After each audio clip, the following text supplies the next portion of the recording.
All right, so it's a little bit hard to kind of figure out how to pick good meat, especially when we go to the supermarket, right? So we brought in our resident meat expert, CN, here from Preservation Meat, and we wanted to kind of chat with him about some meat labels and what these meat labels really mean. What are some legit ones? What are some not legit ones? So let's kind of go over some of these hot terms, if you will, and we can kind of, hopefully steer people in the right direction to choosing good meat and finding the best meat when they go out to buy it, all right? Yeah. So, pasture-raised. What does pasture-raised really mean? Pasture-raised, to me, means, and to most small farmers, means it literally spent its entire life on the pastures. Okay. So, and I love how you said, you and small farmers, because pasture-raised is probably a term that the big farms like to use, to say, oh, well, it's been on there for X percentage of time. We're pasture-raised too. Yeah, we are as well. But really, when you're talking about small farms, pasture-raised usually means it's there for 80 to 100% of the time, correct? Absolutely. Cool. Hormone-free. That's always one that's kept around. Hormone-free, antibiotics, all that stuff, man. What does hormone-free and antibiotic-free mean? So it basically means the animal wasn't given any hormones or antibiotics from birth to finish. That's what it should mean. That's what it should mean, right? To small farms. Yes. No, that's actually, this is one of those on a larger scale where you want that to be your minimum. Okay.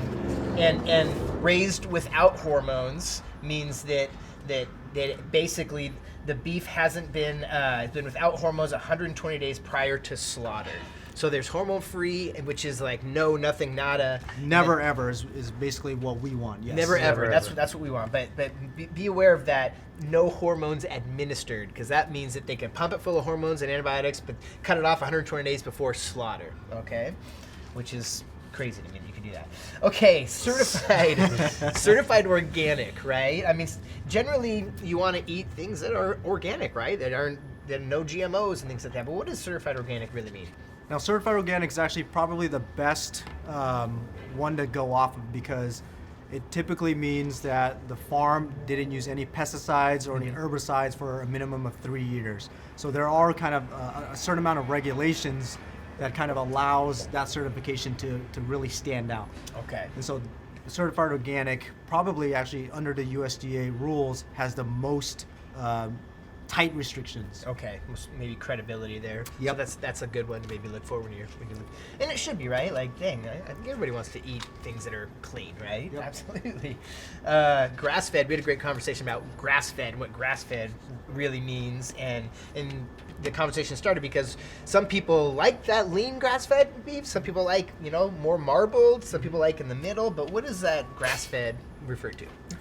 So grass-fed refers to what it sounds like. Should be eating grass. Yes. Right. But in grass. Grass out on pastures. Yes, natural.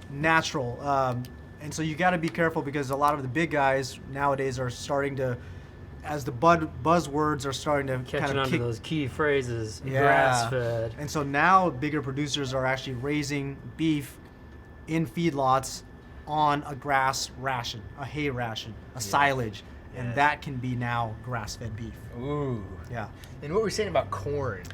Well, because corn, under certain regulations, can also be known as a grass. Corn silage, which is the entire stalk, mixed with the corn kernels, blended up, added with hay, silage, grass silage, corn silage, can be also known as a grass. So that could technically be grass-fed, right? Correct. And there are bigger producers that are actually doing that and labeling it under grass-fed beef. So what does grass-fed mean to you and your company, Preservation?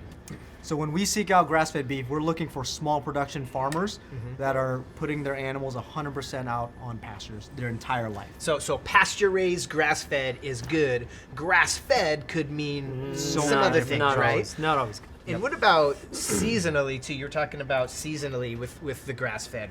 Yeah. So again, in our world, in our region, grass-fed beef should be eaten typically or harvested twice a year, springtime and fall.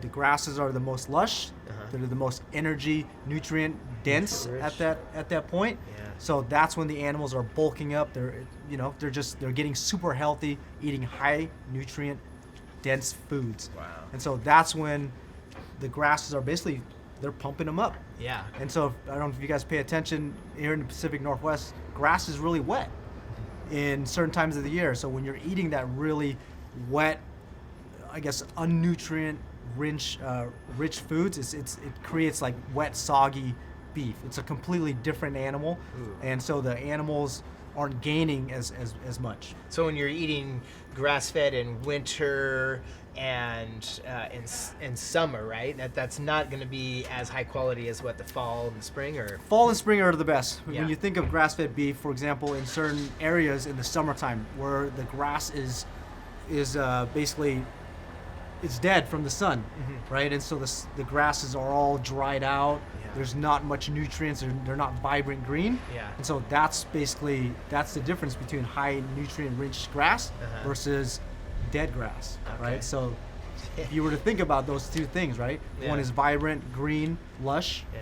dry. It's almost like using fresh herbs versus dried herbs. Yes. Oh, okay. Good analogy. And seasonally too, you think like we can buy strawberries all year round, right? But they're really good in strawberry season. And I don't know what strawberry season is, but you probably do. July, August. Think about 4th of July. Oh, When totally, you're growing up, right? it's like strawberry shortcake, right? Yeah. Strawberries and whipped cream. That was like my mom would make strawberry ice cream, homemade strawberry ice cream. We'd sit there and old school, like churn it. It was like a thing all day, and we were all excited to have strawberry ice cream from my mom. Dude, That's the perfect it's analogy, seasonal, though. right? Yeah. So you want to eat it. It's best in that season, right? So spring and fall Correct. is best. Now for- that's here in the Pacific In the- Northwest. yes, correct, If okay. you lived somewhere where the grass was lush year round, I think grass-fed beef would probably do really well in those particular. Ideally, we're talking Central California, like Exactly. South America, Hawaii. Even Okay. even in Hawaii, has green lush grass year round. Yeah. Okay. Yeah. I love this next one. Natural beef. Natural beef. So We are all natural. like, shouldn't all beef just be natural? Like it scares me that you have to put that label on a product, right? This is natural beef. I mean, if you're putting that on there, to me that's kind of a stretch, right? Yeah, I think the world has started to find the buzzwords, Yeah. right? And the Yeah. buzzwords attract people, and somewhere along the lines, natural became this thing where, let's buy natural foods, natural beef, but it really doesn't mean anything. Yeah, I mean, it says here that natural beef means it's minimally processed and it contains no artificial colors, flavors, or preservatives or other synthetic ingredients. Which, I hope not. But I mean, in the world today of commodity beef and trying to feed as many people as possible, you get that apparently. Yeah. But gross. yeah.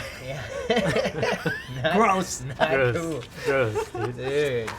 So, at the end of the day, traceability matters. Knowing where your meat comes from means a lot. And so, whether it's got labels or not, a lot of these labels we've kind of come to find out that they're for the bigger producers, the bigger brands, right? That need to kind of say something like, "Hey, we're natural, we're organic, we're grass-fed." They got to kind of like shove it in your face a little bit Yeah. because they don't have maybe the story. Like when you come into our butcher shop, we can tell you the story of where we get our meat, that it's on pasture 80% and finished on the local barley. So it's a great story. Yeah. But when you're at the grocery store, you don't see all that stuff. So let's say that I'm just a normal dude living in LA and I want to find some good beef. What are some ways that I can some research or look up or start on the right path to find beef that maybe it's not from the grocery store, that's not this big business beef? I think for us is always start small, right? Shop small.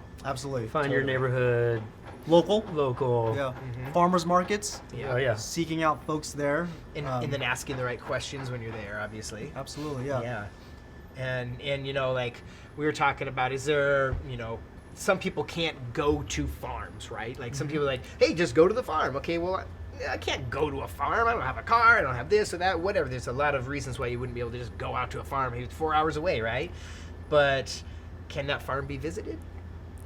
Yeah, is that's a good always the question, Is right? there right? open door policy? Can you visit that farm? Like that blew my mind when you said that the other day. I was like, wow, can you visit that farm? That is huge to think about, right? Because a lot of places you probably can't. Yeah. So you Right. know if you can walk on that farm, you know that you're probably getting some really good sustainable beef, Absolutely. you know, or meat, I should say. If you ask the question, can I come? And they said, sure. Can you come here tomorrow or next week? Yeah. Or let's go April 17th. Yep.